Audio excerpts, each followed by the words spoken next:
I mean, an inkling is about as much as I had, okay? And probably even less than an inkling. I had an instinct that the two of them would work well together, and that's not based on anything. That's just a hunch, right? So it's very unscientific.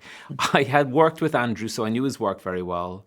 And I felt he would be a wonderful Tobias for all the reasons that he is, which is the sort of emotionality that he has an actor in his range emotionally, and how comfortable he is with his own emotions as a bloke. And also his humour. He's very, very funny, and he's a very funny physical comedian. And I thought that combination of those two things was not something that he perhaps had shown in one role up until now.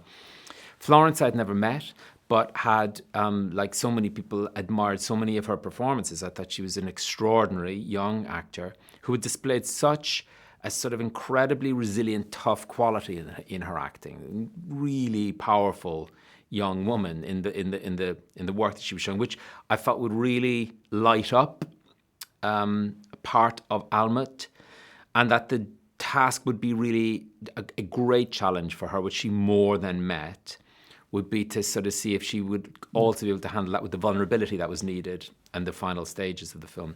But in terms of them together, you know, I think that the second day of rehearsals was the first moment where I saw flashes of brilliance, to be not to put too fine a point in it. And we were rehearsing in a way which was not about, like, you know, warming up the emotion of the scene. We were reading very sort of gingerly to just kind of, so they understood the task of every scene. But it's almost like they were like a pair of racehorses. They were kicking at the stalls. They couldn't wait to get going at it. And then day 4 of the actual shoot, when we shot the big underground car park scene, the first big conversation they have in the film, and that was the first really big piece of heavy lifting they did, acting-wise, I would say, where it's a tough scene, and it's all about what's not being said between the two of them. And Florence was sort of knocked sideways by being able to do it with a degree of ease. It's not that it didn't cost her, but I think that the connection they had in the scene, and Andrew was so present with her when he was off camera, and she with him, that the pair of them just landed into that scene in a way that was really beautiful to watch. And it grew from there.